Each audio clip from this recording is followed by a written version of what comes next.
Welcome back. So William Ruto has given the National Assembly a list of nominees, 11 nominees. Some new faces, some old faces, and some people the public knew. So you can see Kindiki is back, Duale is back, Alice Wahome is back, Sopian Chuya is back, Aden Duale is back, yeah, and Rebecca Miano is back as the Attorney General, the first female Attorney General of Kenya. So William Ruto has decided to have to retain some of his people who I might think that they played a critical role in this previous cabinet, and people maybe he thinks that did a good job in their previous positions as cabinet secretaries. Because if you look like as like a person like Kindiki worked. You can say he worked averagely. According to the polls, they say he was the best performing cabinet secretary. Rebecca Miano was the second best performing secretary. And then there's Aden Duale, who's also considered as a good performing cabinet secretary. Yeah. So there are new faces like Julius Ogamba. Julius Ogamba was a contestant in the I think it was Kisii gubernatorial race. He was a running mate of Machogu. So he has come back as a nominee for cabinet secretary for education. Yeah. And there's also a PA. What is his name? His name is I've forgotten his name, but he worked as a PA to Linturi. Yeah. So there are some new faces, and there are also some new faces that we know. Yeah. But if you look at the expectation of the people did not expect William Ruto to retain a part of his cabinet. They wanted William Ruto to completely get rid of his cabinet. They didn't want faces which were in the previous cabinet coming back and continuing to do what they did. Someone like Kithure Kindiki was the cabinet secretary when people were killed in the demonstrations, in the recent demonstrations, in the reject finance bill demonstrations. People were killed during Kindiki's tenure as cabinet secretary for interior. So people are no longer interested in the previous administration, in the previous cabinet.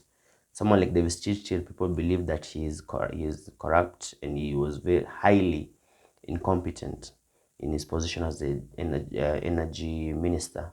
Now he has come back as transport minister, which people are very against it. So this is the problem William Ruto is having. He can't get rid of his friends. Even if they are incompetent, he's finding it difficult to get rid of his friends.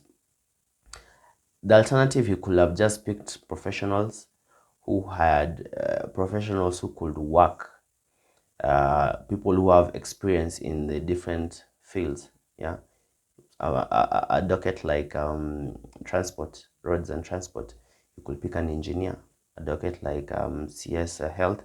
CS Health, he has picked Deborah Barasa, who is a doctor. She was a doctor, a registered doctor, but I don't know if she was deregistered, but she was a registered doctor. She might have a bit of knowledge in what she's supposed to do, and she's not a politician. She's a professional, yeah. So, but these other ministries, it could have been better if William Ruto picked professionals rather than politicians. Yeah, Dole is a politician, Kindiki is a politician, Alice Wahome is a politician. They are not professionals. Yeah, so this was the first batch, the first 11 nominees batch. So there are other people who are expected to be named as nominees for the cabinet positions. So my prediction is in the next cabinet positions, in cabinet nominees, is where we will have nominees from Raila Odinga's side.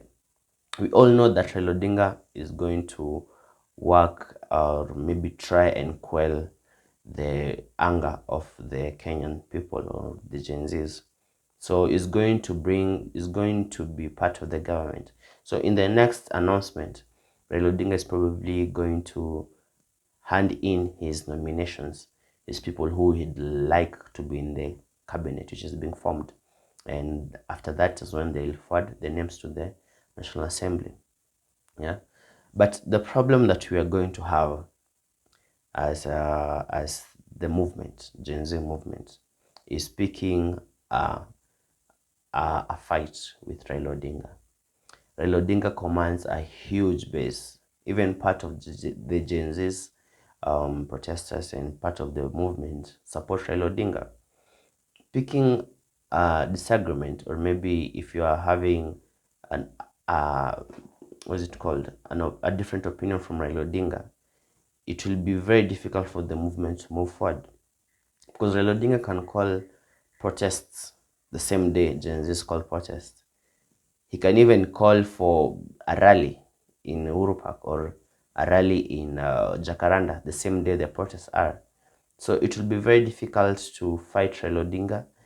The people should find a way to have a conversation with Raila Odinga, or rather, and the government per se, because it will reach a time where Raila Odinga will be fully in government, and when the people of Raila Odinga realize that they're in the government, they will abandon the movement and they will continue. They will go back to default settings.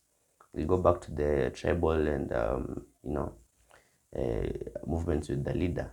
You know, so it's in the best interest of the movement to find a way not to have a quarrel with Raila Odinga, because that's a quarrel that Gen Zs cannot win. And they know this.